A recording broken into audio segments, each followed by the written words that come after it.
Welcome to the BriteVibe podcast. At BriteVibe, we believe everyone deserves to be happy. But in today's world, everywhere you turn, there is division and negativity. At BriteVibe, we have created a global movement to bring 8 million people together who are inspired to live bright, live bold, and share bright vibes. Alone, it can be hard to change, but together we can change the world. Welcome to the BriteVibe podcast. So Dr. Heather Sandison, welcome to the show. Thanks so much for having me, Matt. Yes, so happy to have you on. I'm excited to have you on. Reading about you, studying some of the stuff that you do, I was super excited to have you on the show today because I've got lots of questions, and I think it's going to be a very enlightening conversation that we're going to have, and hopefully opens up the minds of our viewers and our listeners and myself about the things that are out there. I mean, you're basically an expert in brain health. Can I say that way? You're kind of like neurobiohacking, I think, was part of your bio, but you're a brain expert. Can I say that? You can say that. I would never say that, right? Because I have such a reverence for just the complexity of the brain that I don't know that anyone can really be an expert. Sure. There's so much we don't know. And we're certainly learning a lot. And yet what it comes back to over and over again is kind of like the common sense that just isn't common practice, those right. Foundational things. Yes. And so am I a brain expert? I don't know. I sure talk a lot about the brain. Well, then let's tell us about your background then, because you're a naturopathic doctor, but really what's your background?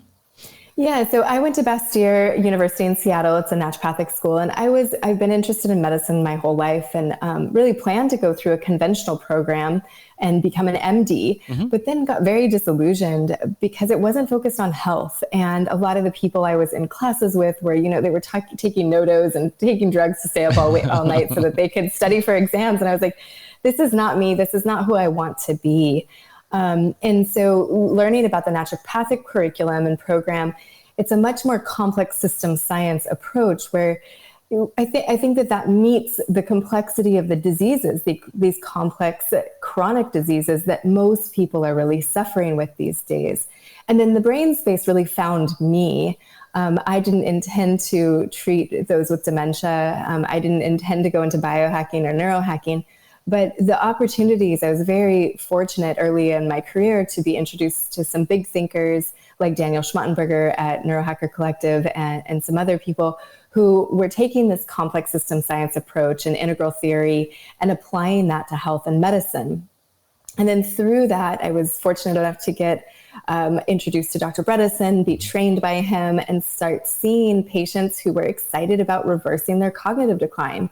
And when I've seen people actually do that after being told year after year by very bright, well-intentioned, super smart professors, instructors, people I was learning from, that you could not reverse dementia, and to suggest otherwise would be to be doing someone a disservice, right? To be giving them false hope or their family false hope. And then to watch it happen right in front of me was totally, completely life-changing, right? How do you commit your life to anything other than changing the story around it when you see that something people have been told is impossible happen over and over again? Every once in a while, something comes along that is genuinely life-changing. In just a few weeks, 50 Alzheimer's experts will be coming together, Heather Sandison included, to discuss the latest advancements in dementia and memory loss medicine. This summit is for anyone that cares about someone with Alzheimer's or dementia, or anyone who wants to protect their own brain from cognitive decline and memory loss. Check out the link in the show notes to RSVP for this incredible free event today. So a lot of your work then is focused on dementia, Alzheimer's. I think also it mentioned ADHD, other brain disorders. But the reason I really wanted to have you on the podcast today is because it's not just because for anybody listening, it's not just for your parents or your parents' parents, right? This stuff starts super early in life, and it's preventable, if I can say that. And so I really want to have you on the show because it's not just about dementia and that's for old people and this. No. That's not it at all. This is stuff that's affecting us every day. Whether we know it or not, and it kind of comes on. It's kind of like the frog that you put in the pot, and it doesn't realize it's boiling, and eventually it's boiled, right? So this is some stuff that if we do early enough in life, we won't have to face dementia. Is that accurate to say? Without a doubt, Matt, I believe that Alzheimer's is optional. Yes. So my generation, I'm in my late 30s. My generation does not need to have Alzheimer's. Very, very, very few people have the genetics that set them up where it's very likely that they'll get an early onset Alzheimer's, or they will definitely get Alzheimer's. And that is just such a small number of people. And yet we have this wild demographic shift as baby boomers are aging. And even for them, there's a lot of dementia that can be prevented. From the Lancet, there's a 2020 article that came out of the Lancet Commission for Alzheimer's. And this got clouded by COVID, of course, because it all came out in 2020. But they claim, this is a very reputable UK-based medical journal from the conventional side, that says 40% of dementias can be prevented by modifiable risk factors. These are things like smoking, alcohol consumption, pollution, so air pollution, diabetes, obesity. So there are things that we know today, and then being in the neurohacking, biohacking space, we just put other layers on top of it. But we know today, from a conventional perspective, so many things we can do to intervene. And as you're mentioning, this isn't just for people over 65. Alzheimer's starts decades before you start noticing you're not finding that word, or you're misplacing your keys. Decades before you notice that your brain isn't working the way it did 5 or 10 years ago, there are changes happening in the brain that we have control over. And so getting started earlier and preventing it is, of course, what I advocate for. We have much better outcomes if we intervene the moment someone starts to notice changes. And it's just hard to measure prevention, right? It's much easier to take somebody who's got dementia, got diagnosed with Alzheimer's, and prove that we can reverse it.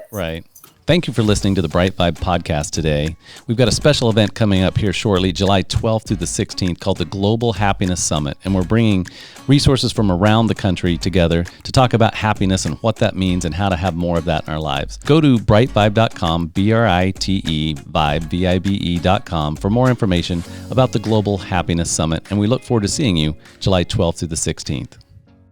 And a lot of what we're focused right now on the show has been like we're doing a global happiness summit in July. It's called the Global Happiness Summit. We were real creative with the name in July, but it's all about happiness. But a lot of happiness is the things, how we filter things through the brain, right? I mean, if the brain's not functioning, then nothing else is functioning, right? I mean, if we're having issues with the way it fires, the synapses fires, the way you're not going to find happiness. I'm just going to say it that way, because typically in dementia cases, and so my background is I do own with some partners, a 32-bed dementia and senior care unit. So I was very excited to have you on the show today. I knew Dr. Dale Bredesen's work to some degree because we've studied it, and I thought, how can we apply this?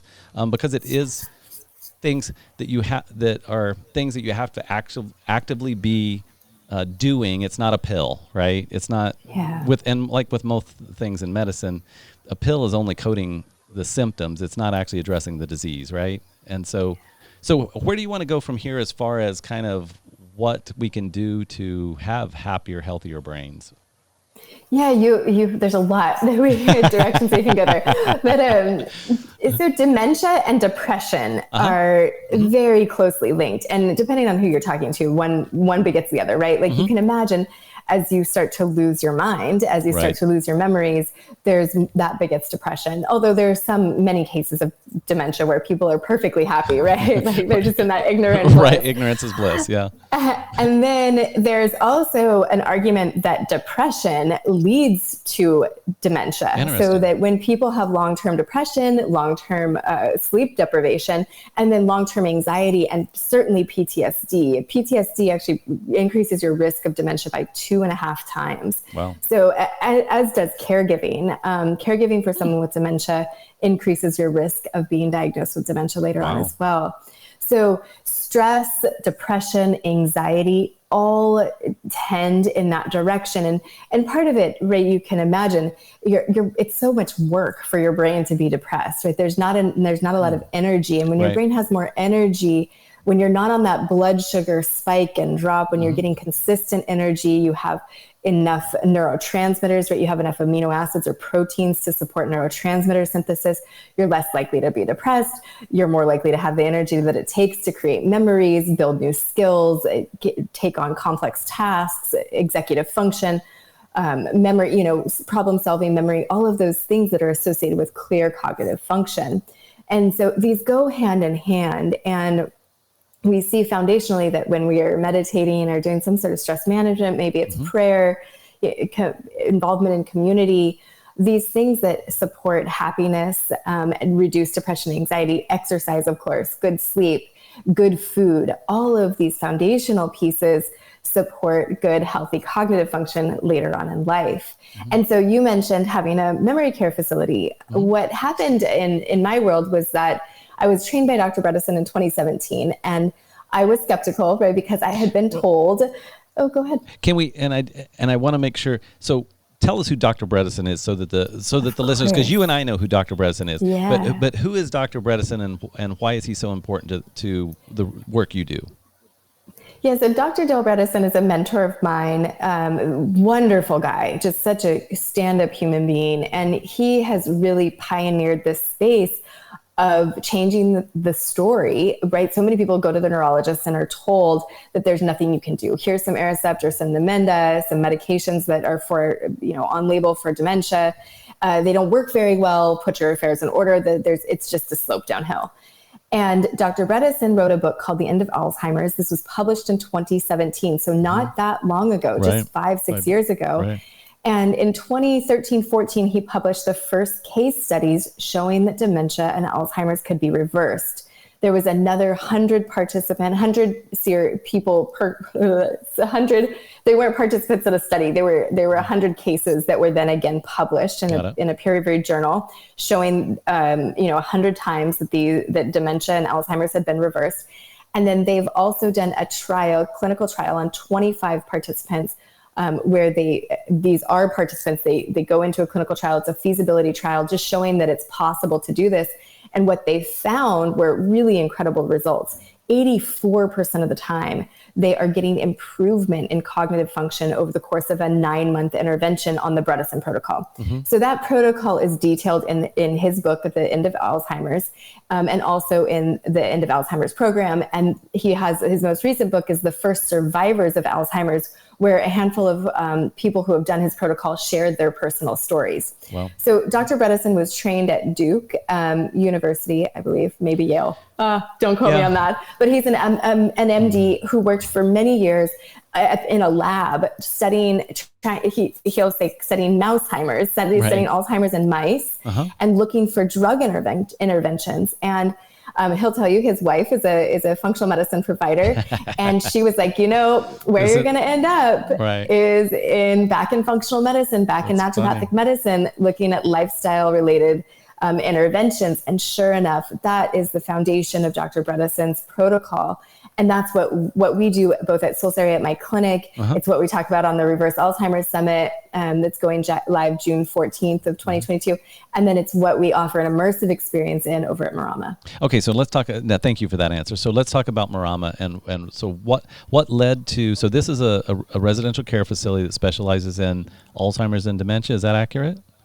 That's correct. Yeah. And what we really offer is an immersive experience in this protocol. So in 2017, I'd been trained by Dr. Bredesen, and I started seeing patients in my office who had dementia and who were more enthusiastic and more committed than I was, because they had heard the stories and they believed, right? And I hadn't seen it yet. So I had my skeptic hat on still, but they came in enthusiastic. And my first patient, Linda, she came in with her husband, and she had a 2 out of 30 on a MOCA. So the Montreal Cognitive Assessment is this validated worksheet, essentially a form that we do with patients to screen them for dementia. And you want to get a 30 out of 30. That's a perfect score. Normal is 26 and over. By the time you're getting into the teens, so like 16, 17, this is significant cognitive decline. Measurable cognitive decline is anything under 24 or so.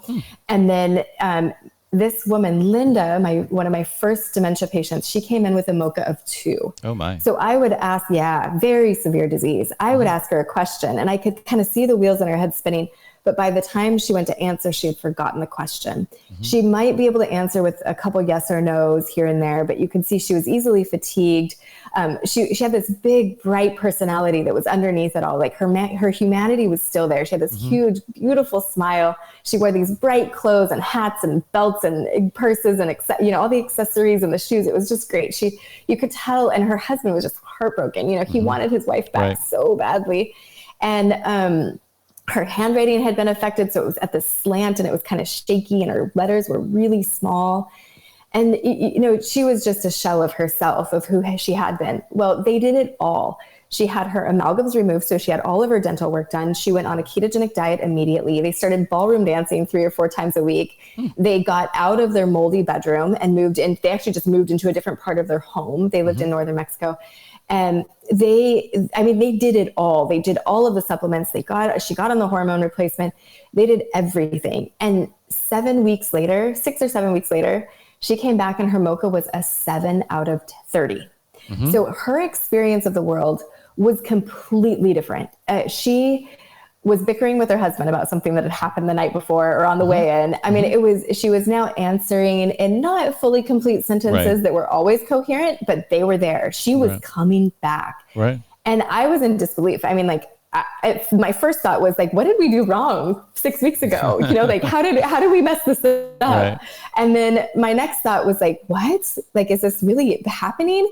And so then I started crying, and then thinking about it the rest of the day, it was like, if this is possible for Linda, what is possible for everyone else who doesn't have a 2 out of 30 on their MoCA, who has a 22 out of 30 on their MoCA? And what we found in the clinic is that when we can intervene when someone's in their 50s, 60s, they've got a 22 out of 30 on the MoCA, or they're getting back to a 30. Really? They're getting back there within 6 and 9 months. Oh yeah, consistently. It's amazing. And so, then we think like, what's possible for people who are in their 30s and 40s? Right. We never have to consider that. Right. But now this isn't a pill. This isn't easy, right? This isn't hook me up to an IV and I'll never get dementia. This isn't let me swallow a pill and I'll never get dementia. This is, okay, what's the plan? What's the game plan? And that's diet and exercise. And I'm happy to go into that more. But so after seeing Linda, after seeing multiple patients like hers reverse their cognitive decline, I had a little bit of a reputation, and I had people then emailing and saying, hey, I've heard of this Bredesen protocol. It takes work. I really want my uncle or my dad or my mom or my aunt to be getting the benefit of this. Where do I send them? Right. Much of our audience is sort of the sandwich generation that I can completely relate to, right? They've got kids who are in school, they've got a full-time job, they've got a house to manage, and they really want the best for their parent, but how do they juggle it all? And so they're looking for support from an immersive kind of experience. And so when I looked around, there wasn't any place that was doing that. I'm so glad that you have your fingers in a spot, because I'm hoping I'll brainwash you today to completely convert it. I'm hoping you will brainwash me as well. In fact, I'm going to introduce you to people that you can talk to that hopefully brainwash us all. But fantastic, because we need more of them. We have a waiting list of like 12 people right now. So we need more places like Marama where people want this. They want the best for their brain health, right? This isn't rocket science. It's just putting the best of what we know in the science, the best lifestyle, the best food, the best exercise program, the best caregiving in the place where seniors with dementia live. Right. Because as I was having conversations, there was a patient I had who was a consultant for senior living facilities. And she's like, you got to come in and give talks and tell everybody about this. And I was like, but if they're being fed, if they're eating cake and cookies while I give the talk, and that's what's available, and there's TVs on, and it's 3 TVs on every room, it just doesn't work. Right. Yeah. It's information. It's not transformation. Right. And so how many rooms do you actually have there at Marama? Yeah, so we only have 12. So the Marama we opened, this idea happened in 2018. We closed, or I guess it was 2019 was when we the concept came up, and then We closed at the end of 2019. And then we opened our doors March 1st of 2020 and the world shut down the next week. So it's been an exciting ride. I bet. And typically, are you seeing people that are elderly, that are seniors, that already have some cognitive dementia and stuff like that, and they're just really trying to come back from that? Is that kind of what you're treating there? Yeah, so we have a spectrum. When I started Marama it was December of 2019 when we first announced that we were doing this, and we had a wait list. There was a lot of interest, and there was a woman who contacted me who is still supporting a very dear friend of hers who has severe dementia. She has a MoCA of 0. Oh, wow. And so she really wanted her to come to Marama. And I asked her to leave one of our 12 beds available to other people where I had more confidence. Right. And so fast forward, COVID hit and we stayed half full because half the number of residents, half the number of staff, half the amount of risk in terms of COVID. So we stayed half full for about 12 months at least. And then, we filled slowly. After that, just making sure that we could keep that risk managed. Sure. So then Kim is her name. Kim reached out again and said, hey, kind of a year into COVID, would you reconsider? Right. And so this patient still has a MoCA of 0. And I said, yes, okay, you're persistent. Let's reconsider. And I agreed. I do think Marama is the best place for her. But, my thought was that we needed people who are kind of in this middle stage, in the 16, 17, 18 on the MoCA stage. Right. So I have more confidence. Yeah. Right. So she moves in and she's essentially nonverbal, very unstable. And she had been doing the Bredesen protocol at home. And I don't know what changed, but she is a miracle. And she read someone's name tag at one point. She just read a staff member's name tag. She spells her name out loud. She said, she's thin and kind of runs cold. And so I go over there and I'll rub her shoulders, and she looks at me and says, that feels good. Right. She has the ability to communicate, say, I'm hot, I'm cold, I'm hungry, communicate in a way that she didn't before. And so my learning from that experience was to never again tell someone there isn't hope. Right. Because I have seen miracles happen too consistently. Now, of course, we have more confidence the earlier on. Well, yeah, you're moving them a percentage of where they're at. You're not necessarily going to go from 0 to 25 or 30, right? Or maybe even 15. I don't know, because the damage, it's kind of like the damage has probably been done at that point, right? It's not as reversible, I would assume. Is that? Yeah, absolutely. That's what we're seeing. Now, that being said, she's been there a year, a little over a year. And so I don't know what's possible in 2, 3, 4 years. I don't know. We're all learning. The other thing that I think is exciting is that there are these the way I think of beta amyloid plaques, sometimes I'm they're my nemesis. I'm why is everybody talking about that when there's so much else to talk about, and it's this dead end. And yet there's this value that I think of the beta amyloid plaques and the tau proteins as being not synonymous with Alzheimer's, but the scar tissue of what forms when there's a why, right? There's a reason, there's toxins or infections or something causing inflammation that then creates scar tissue. And if we can get rid of all the whys and then use these medications, some of the drugs that help break down those amyloid plaques and tau proteins, then we might be able to get even better responses and have people like this patient who's at a 0 out of 30, maybe she could recover completely. Right. That plus stem cells, if we can start to throw a lot at it, then maybe we can. And that's exciting to me. But what's more exciting to me is preventing, just not even having to go there. Right. And so, that's a great segue into, okay, so for the people of us that are walking around, the people that are listening or watching the show, what are the things that we really need to be focused on for our own prevention, and then potentially that we could share with our relatives, family, whatever that may be? So how do we keep from getting dementia? Yeah. So again, this is common sense, just not common practice, right? So Exercise, moderate, vigorous exercise. You want to be getting about 200 minutes a week with your heart rate at about 75 to 85% of max heart rate. So you're pushing it. And then there's 4 different types of exercise. So you have cardio, which of course you want to get, that helps with circulation. You want to get strength, that helps with a lot of the signaling that goes to our brain. What we know from the literature right now is that the best exercise for cognitive function, whether you're recovering from like a traumatic brain injury or a stroke, or you're preventing dementia or reversing dementia, is exercise, physical exercise combined with cognitive exercise. So where you're doing math problems, or you're listing the 50 states and their capitals, or all of the presidents in the right order, whatever it is. And those things sound kind of boring to me, but like if you also are memorizing, you're thinking and doing. Thinking and exercising. So if you can walk, but walking is not enough. So if anyone takes something home from this, if you take one thing home today, walking is not enough for cognitive function when it comes to exercise. And when you can get vigorous cardio, strength, and then some combination of mental effort with physical effort, that exponentially increases the benefits of exercise. And then the 4th thing that you can do, which also is highly beneficial, is contrast oxygen therapy.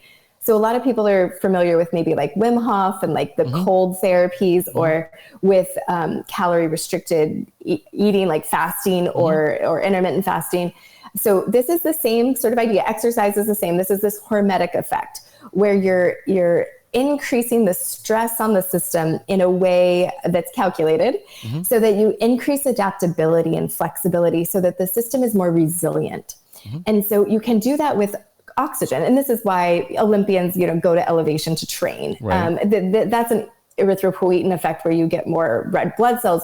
But contrast oxygen therapy, where you're working, you're exercising, and you're hooked up to a mask and an oxygen reservoir. So you go back and forth between negative oxygen and positive or concentrated oxygen at about 80%. And there's a device called LiveO2, which that's what we use at Marama, and that's what I recommend my patients use. And it's called, now say that again, because I didn't quite.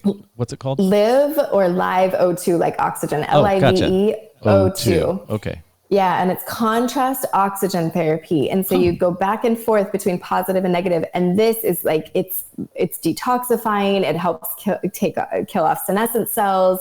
It helps with mitochondrial density per cell. So you help with energy production. There's the physics of the contrast oxygen therapy flipping back and forth. It's basically, it increases the diameter of your blood vessels and then shrinks them. So you get this pressure gradient. And that's probably supposed to pop the plaque or something out of the vessels. Is that what that's doing, or what's that doing? Probably not popping, I hope, because that might lead to a stroke. But really in the microvasculature, so in the capillary beds where there's single cells and nutrients are meant to diffuse, oxygen's meant to diffuse across those capillary beds. What we sometimes get are these like brown out areas or gray out, right? They're not fully ischemic, so they're not necrotic tissue, like it's totally dead, like you would get after a stroke, or, if like if you had gangrene or something dramatic. But this is like that after an inflammatory event. So after maybe you bumped your head, or after you've had an infection, or after there's been a toxin, or there's an inflammatory event that persists. So like chronic inflammation that persists, that pushes on those capillary beds. And now they're just not working as efficiently. And when you take that pressure gradient and kind of expand and contract, you get better blood flow through it, and the whole thing can heal. So it goes from not getting optimal blood flow to improving, basically. Okay. And so are you using, this is a mask you said, and are you using this while you're like on a treadmill, or you're using it on a recumbent bike, or kind of what's the, because you're talking about your heart rate has to be at 75 or 85% of your max, right? Yeah. So and then you're doing this for 10, 15, 20 minutes, 30 minutes at a time, or? Exactly. Yeah, you nailed it. So no, I actually don't. This is new to me, so I'm actually just asking. Like I've not heard of this. Yeah. So you're on at Marama. We have a bike. We have a Schwinn Aerodyne. They don't pay me to say that, but that's what seems to work best. This show brought to you by Schwinn Aerodyne. But other people use a treadmill. You cannot go out for a walk with this, right? Because it's a great big device. Oh, is it? Okay. It's an oxygen. It's an oxygen concentrator. Oh, okay. Yeah. So you need something. People have tried it with the rower, but then there's tubing, and so you get all tangled up in that. So the bike probably makes sense because you're fairly stationary to some degree. Yeah, exactly. Okay. So exercise is one. So foundational pieces are exercise. Diet is another big one. So we recommend the ketogenic diet. In January of 2022, there was a paper published out of Florida. I think it's Florida State University. Don't quote me on that. It might be wrong, but I can give you the link in the show notes. Okay. There was a small feasibility trial, but there's more and more data suggesting that a ketogenic diet can reverse cognitive decline. And I would say in our program, it does about 50% of the lifting. Really? So yeah. Wow. And I would try it. I've been in ketosis the last few weeks, and what I get from it is an extra hour and a half in my day. I wake up at 5 a.m. ready to go. And so, and if I'm on that sugar roller coaster, it's like 6:30 and I'm struggling to get up. So that's me personally. Other people, it's like their brains just turn back on. It's amazing how big of a difference that can make. And it's an ancestral diet, right? So a lot of people are like worried they're going to have to be in ketosis forever. That's not the idea. Burning fat for fuel 100% of the time is just as bad as burning sugar for fuel 100% of the time. But what most of us have done, the contrary to our hunter-gatherer ancestors that we are, based on, our bodies and metabolism are based on, is that we stay in glycolysis or burning sugar for fuel 100% of our lives. Oh. And so we don't go back and forth. And what you get from a ketogenic diet going in and out of ketosis is, one, it's a very brain healing diet. Two, it's anti-inflammatory, especially if you're doing it right and having a lot of veggies. And then three, it creates this metabolic flexibility, and you change the fuel in your brain. Your brain prefers to burn ketones for fuel. And you can imagine, our hunter-gatherer ancestors who couldn't find glucose in the environment to eat, you didn't want their brain to stop working. You would have, if you were divinely designing a human brain, you would want your brain to turn on so that you could find that next food source. And that's kind of exactly what happens. As our brains age, they become less sensitive to both insulin and glucose. So changing, it's just, the body just amazes me. I mean, it just blows my mind, right? That we can run out of one source of fuel and just put in a different type. And it works even better. It's like, what? This is so cool. And this is why I called you the expert, but I'll use some other term. I'll figure out some other term by the end of the show. But this is my point, that you love this stuff, and I love that you love this stuff. This is how things get done.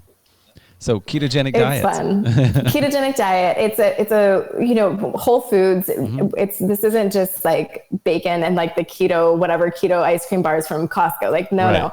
Really like whole foods, good stuff. I had last night, my mom's in town and I've got her on the ketogenic diet, right? So we had these like lettuce cups with ground turkey and a bunch of veggies and onions and mushrooms, and so filling, so satisfying, so delicious. Fast food in my house is greens, like the leafy greens, the power greens, organic power greens, in a saute pan with some olive oil and salt and whatever good spices you have in the cabinet. See, and like you're even making this sound good. Your passion and your energy is making. Do you want to come on and just do your own cooking show? Because I'm getting hungry just listening to you, and I don't even eat turkey. But I'm like, all of a sudden, I'm like, hey, you know what? That turkey sounded pretty good.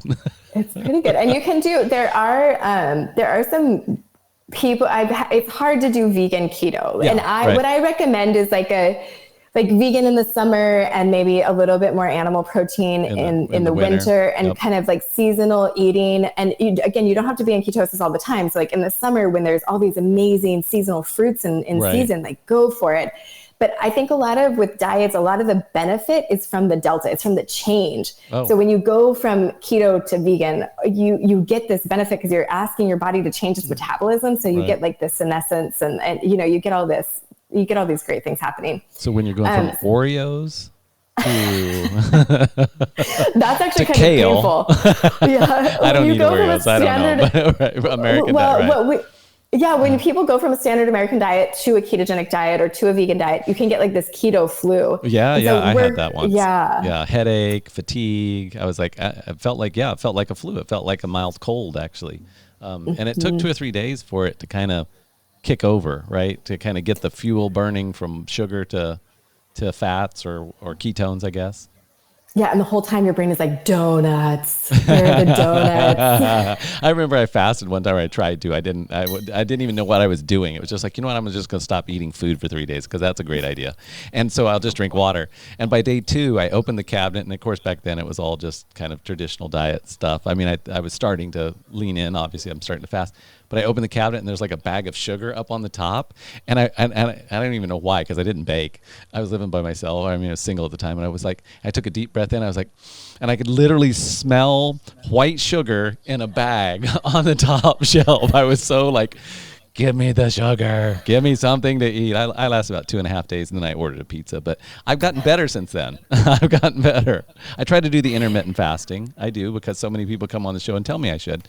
So I try to do the intermittent fasting, try to not break that with craziness. Like today you'll be proud, I had salmon, salad, and I think I did have some like homemade potato salad. But so I did do some carbs in there. But you know, I'm a work in progress. You don't have to be keto all the time, and you don't have to be keto, right? Like, right. But the more you can lean, it's a good idea. Yeah, the more you can go that way, the better for the brain health. We're not saying you have to do it. We're just saying if you don't want to have Alzheimer's, maybe you should consider this, right? Yeah, and if you don't want diabetes, and if you don't want heart disease, and if you don't want kind of all of the other complex chronic diseases associated with, the modern world. Because basically what we're and you had already touched on this, but basically it's not that it's just to do keto because of the brain health. It's actually because it decreases inflammation in the body, right? That's kind of the thought behind the whole ketosis, and it's not eating a pound of bacon in the morning because that's got fat and proteins in it. That's not what we're saying. We're saying veggies, whole foods, things like that. But ultimately we're trying to reduce inflammation, because inflammation is the precursor to almost all disease, from my understanding as a guy who has no medical background whatsoever other than being involved in senior care. Well, inflammation is certainly involved, but when people say like inflammation is the cause of all disease, I say, well, what causes inflammation, right? And so that's like kind of what we're discussing here is like, okay, how do we do this? You make sure that you're eating the right stuff, you're exercising, you're sleeping. So if somebody has sleep apnea or is in any way at risk, if they're snoring, I have little thin, mini old ladies who have horrible sleep apnea, right? So you don't have to be overweight. Kind of there's this idea that it's a male who's overweight who's going to have sleep apnea. And that's not always the case. And there are these great devices now. You can do a watch with a ring overnight that, beams up to some satellite somewhere, all of your sleep data for some sleep expert to look at, and then tell you if you have sleep apnea. And for people who are Medicare eligible, like all of this can get covered, and you can get a sleep device.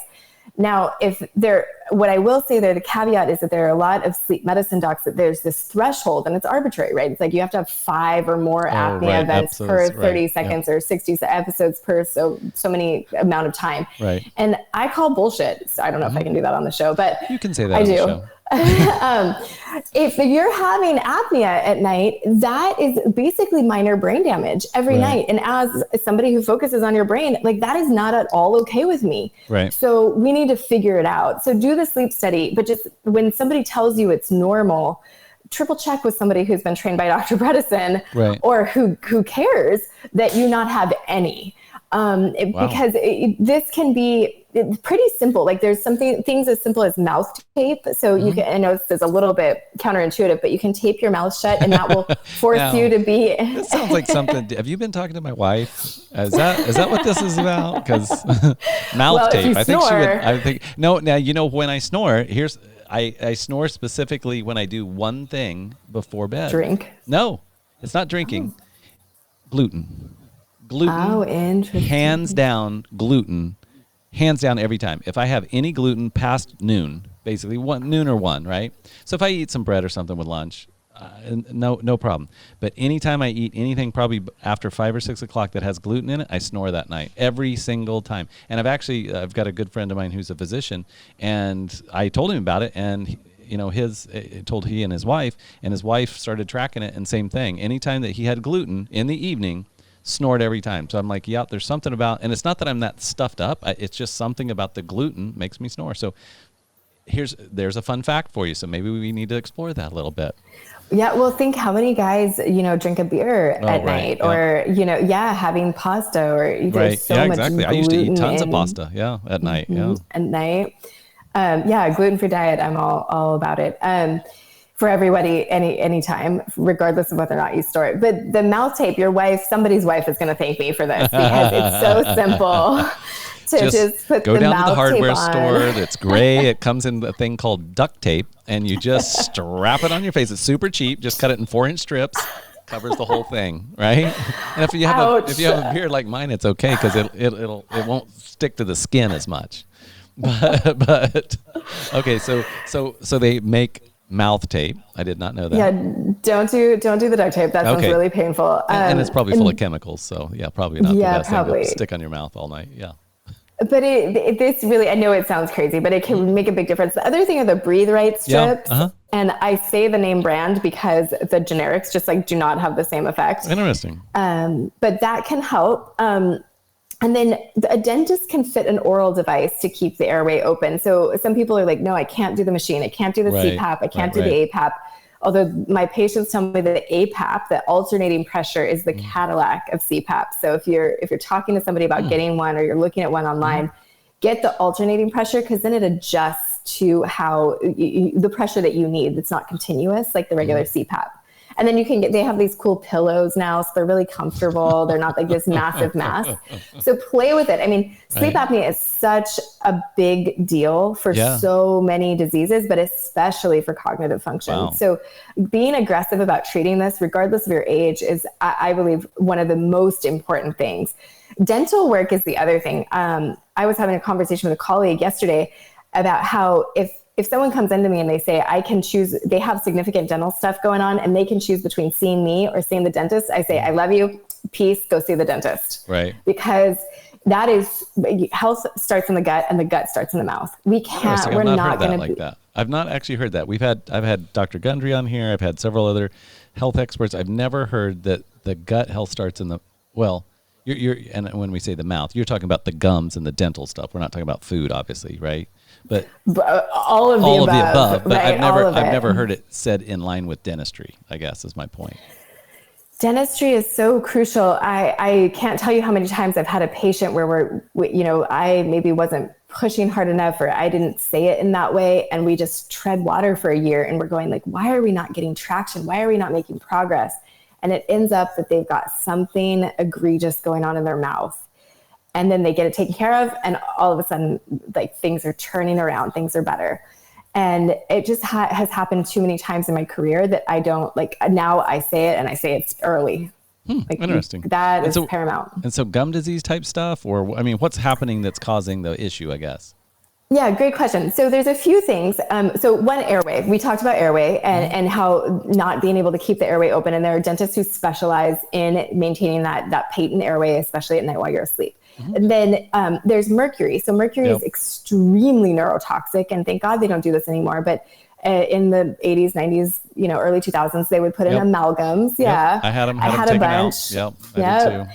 And we got to get them out. And then we need to assess if there's a mercury burden. Mercury, again, highly neurotoxic of all of the heavy metals. It's the most neurotoxic. Had that too. Yeah. Because I don't think. So I'm glad. And I want to make this point in the show. You need to visit with a dentist who knows how to take them out correctly. Because I just had them drilled out. And guess what? Had mercury poisoning. And that was a whole fun show. So, I need to be retested, honestly, but yeah, so it's not just go to your dentist and say, I need these out, but you need somebody that knows how to dam them, right? They put the stuff in there, and it's because you don't want it to go in basically, if you're just drilling them out, you're just releasing that into your bloodstream. I mean, you're just making it almost from bad to worse, right? It's like what was bad in your mouth is now bad in all of your bone structure and your bloodstream. And your brain. Right? So yeah, definitely get them out, but you need to find somebody who knows how to take them out and not poison you. Yeah, I refer to biological dentists. Okay. So that's usually who you want to see. They know how to do it. There's a SMART, SMART is the acronym that's used for how to remove mercury in a way that takes all of that into consideration. And like to your point, the highest risk is when they go in and then they slowly, especially as they get older. So if you've had them in there for 20, 30, 40 years, they degrade, and if you drink something hot or you chew on something hard, they're releasing a little bit of mercury into your system, kind of like on a drip, like consistently. Super scary. And then the other scary time is when they come out. And so exactly what you're saying, that's when you have high risk of being exposed to even more. So you want to have that done in a really smart way. Right. And then the third thing is these infections. So we know that P. gingivalis, which is one of the bacteria that causes gum disease, there's basically 4 infections that can happen in the body that directly cause neuroinflammation that can lead to beta amyloid plaque and tau protein formation. So it can lead to Alzheimer's essentially. And it's P. gingivalis in the mouth, herpes, like simplex 1 and 2, cold sores, genital herpes, COVID-19, a lot of us can relate to this, and then Lyme. So Lyme is Borrelia burgdorferi, it's a mouthful. So Borrelia has a neuro-Lyme component that is found, when they do autopsies on people with dementias. The Lyme spirochetes are found in the in the plaques and tangles. And so one of the things with these plaques and tangles is that they are antimicrobial. And so they're there to protect us. Again, they're like the scar tissue that comes after the why. There's a trigger. And so that scar tissue is being created in an effort to protect your brain. So it's not that the plaques and tangles are evil. They're there to protect you. And what we don't want to do is trigger their formation. And so one of the best ways to do that is to keep our mouths really clean so that we never have that P. gingivalis that can then be introduced into the bloodstream and then go into the brain. Is there some type of symptom to this? I'm not even going to say it. This PJ disease. Is there some type of symptom there? Because I need to know right now. Is there anything? It's like what? You want to look at my teeth, or I mean, what is what's the symptom of that? Because I've not heard of that. Yeah, good. So gingivitis. Oh, gingivitis. Right? This thing Okay, has gingivitis. But also the way I look for it, the way I screen my patients for it is a marker on blood work called LPPLA2. This is a marker that is often associated with gum disease. And what we see is it's a cardiovascular and inflammatory marker. It predicts cardiovascular risk. So strokes and heart attacks can happen often after a dental cleaning or dental work when these bacteria are introduced into the bloodstream. So it can go to your brain. It's also significantly associated with heart disease. So really, and I mean, we've heard this, right? If you don't floss your teeth, you're at higher risk of strokes and plaques and stuff. This is, I hope you've heard this. So I have not, so I'm getting super scared. Thank you for all this. I'm like super paranoid now. My wife, who's a daughter of a dentist, she's in there flossing all the time. She's got dental tools. She's doing her own teeth cleaning stuff. And I'm flossing not very often at all. So now I'm starting to go, oh, great. Increased risk for stroke. So I knew she would outlive me, so that's fine. But I just don't want it to be by like 2 or 3 decades. It'd be nice if we were a little closer together on that deal. I hope this conversation is inspiring you it's freaking to floss your teeth every day. It's freaking me out. So thanks. Floss. I'm just writing that down. Write that one down. Yes, definitely. I did. You can put a little sticky note on the bathroom mirror. Floss. Yeah. I'll go home and give her credit today, saying, you know what, you were right. You're definitely. I knew you were smarter than me, but now you're also healthier and going to outlive me. So those are the foundational things, right? Diet, exercise, sleep, stress management, dental stuff. We could talk all day, I'm sure. I mean, with your work on stress management, meditation, all that. But I want to make sure we get into some more of the meat here as well, which is toxins. So toxins come in 3 flavors. This is your chemical toxins, things like parabens, PCBs, petrochemicals that come from gasoline additives. This is herbicides and pesticides, glyphosate like in Roundup. So I recommend an organic ketogenic diet as much as possible to keep those toxins down. And then running air filters in the home, taking your shoes off at the door, opening up doors and windows for an hour every day so that you can get fresh air. The solution to pollution is dilution for as long as we, have that possibility. You got all these kind of fun little sayings. I can't take credit for, I think that one comes from Walter Kernian. I'm going to give you credit because I don't know who he is. So he's a mentor of mine who's unfortunately passed away, but wrote a lot of the books on environmental medicine and toxic exposure. And so I've learned a ton from Dr. Bill Ray in Dallas, who also passed on, and then Joe Pizzorno. So there are some greats in the field who I've had the privilege of learning from, and they have really they've done a lot of the science, a lot of the research, and published a lot in peer-reviewed, rigorously scientifically reviewed journals. And there's so much here, and we're stuck in this rock and hard place, right? Of like, again, common sense, not common practice.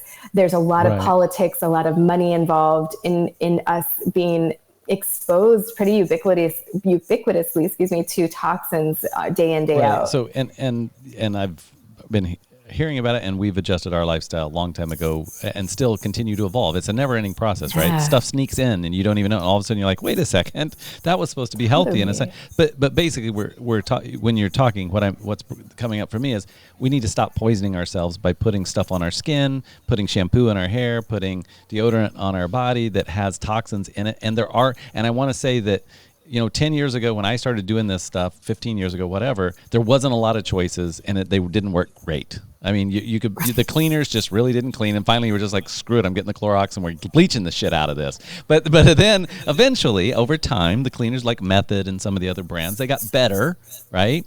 And so now any natural grocery store, Whole Foods type store, not Whole Foods, but just any type of natural grocery store is going to have deodorant, and they're going to have shampoos, and they're going to have, and for the most part, especially if you're just starting out, these things, are eliminating a lot of what you're talking about when you're talking about parabens and dyes that are toxic, and, we could talk about food coloring and all that fun stuff, right? So it's just starting to educate ourselves on, hey, there's things out there that I'm putting in my body, putting on my body, that there are good alternatives for versus putting this diesel fuel right on my skin, right? Oh my gosh, right. Yeah, and I would even say, these things are available on Amazon and Target. Yeah, that's true. They're really becoming everywhere. more mainstream.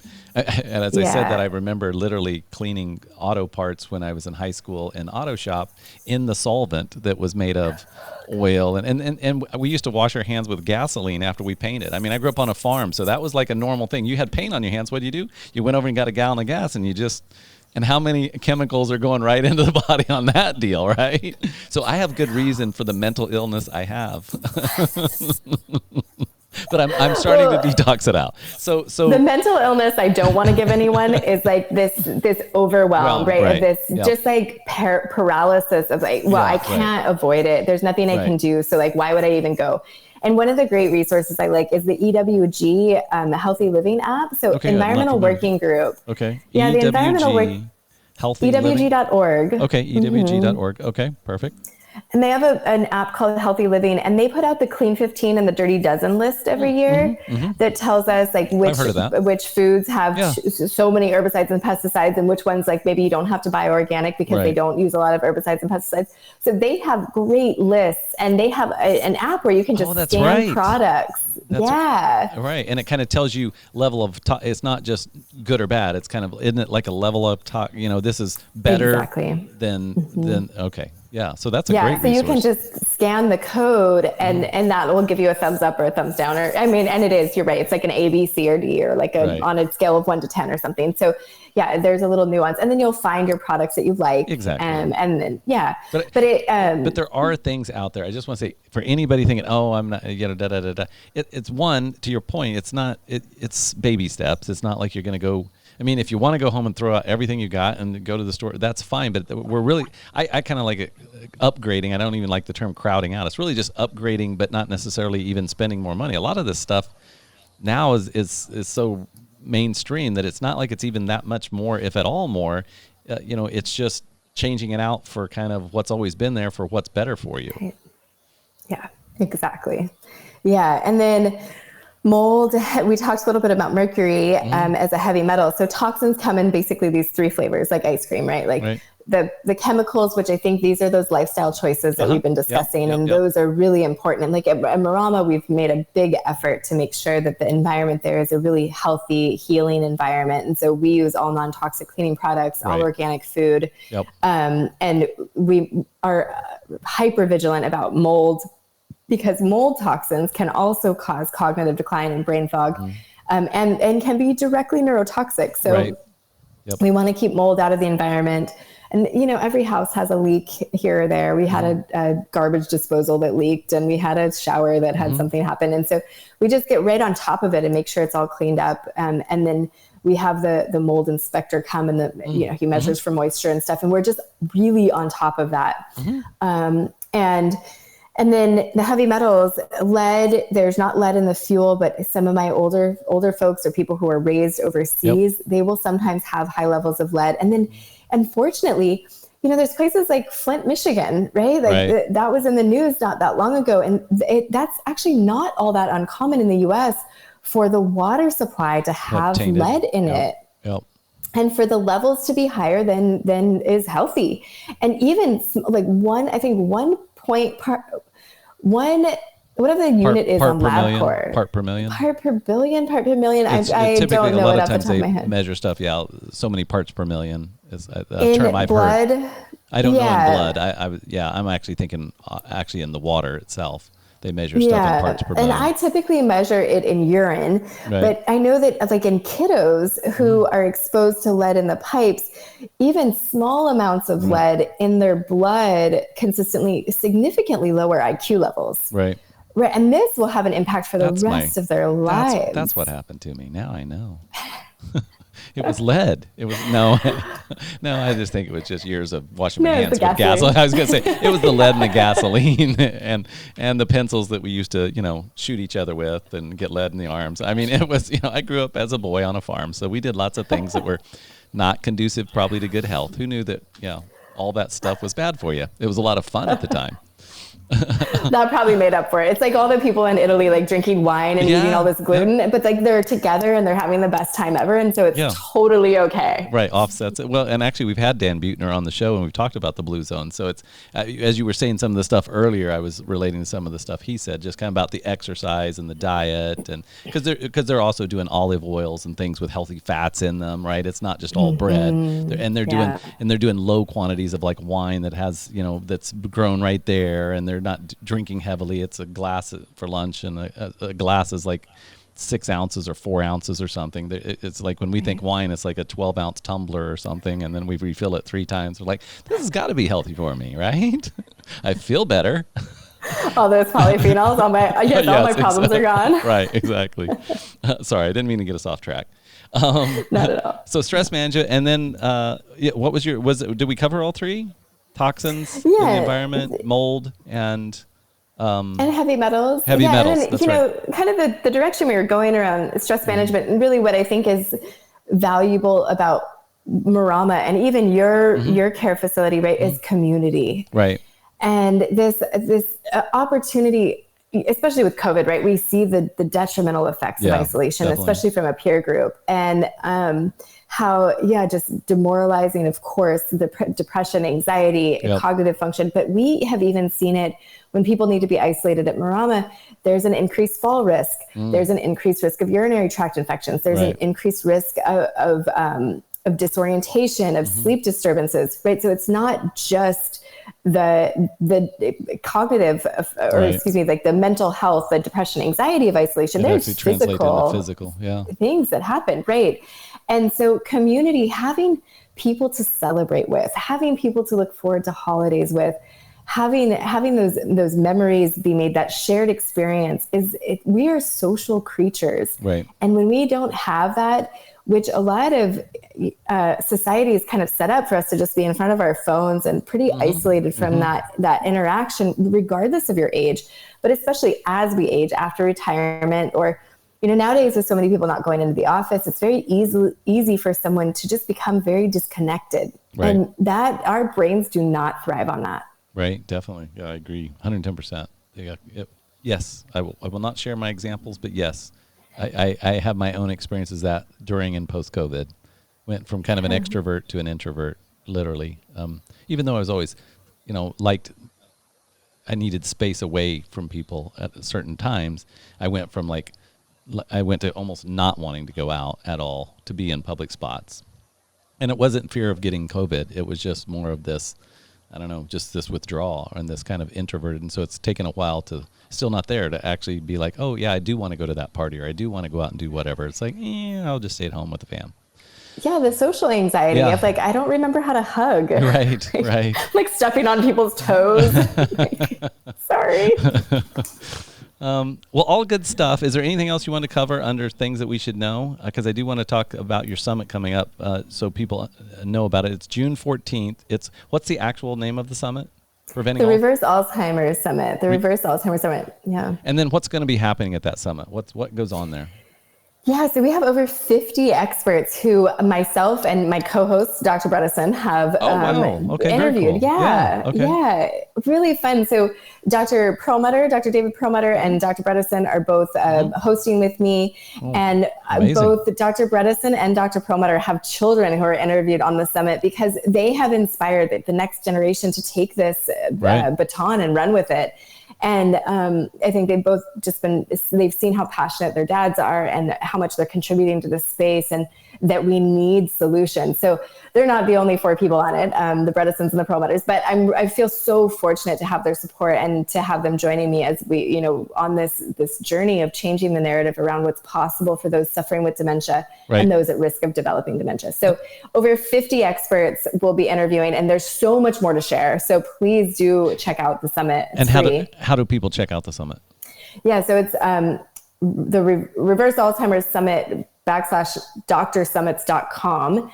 And can we link to it in the show notes? Yeah, we will. Yeah, in case people are listening and they're just like Googling or whatever, I just wanted if you Google my name, Sandison, Heather Sandison, and Reverse Alzheimer's, the summit will pop up. Perfect. Yeah, definitely. And then you just sign up, give us your email address, and we'll send you all of the information, and you'll have access to the summit for free from June 14th.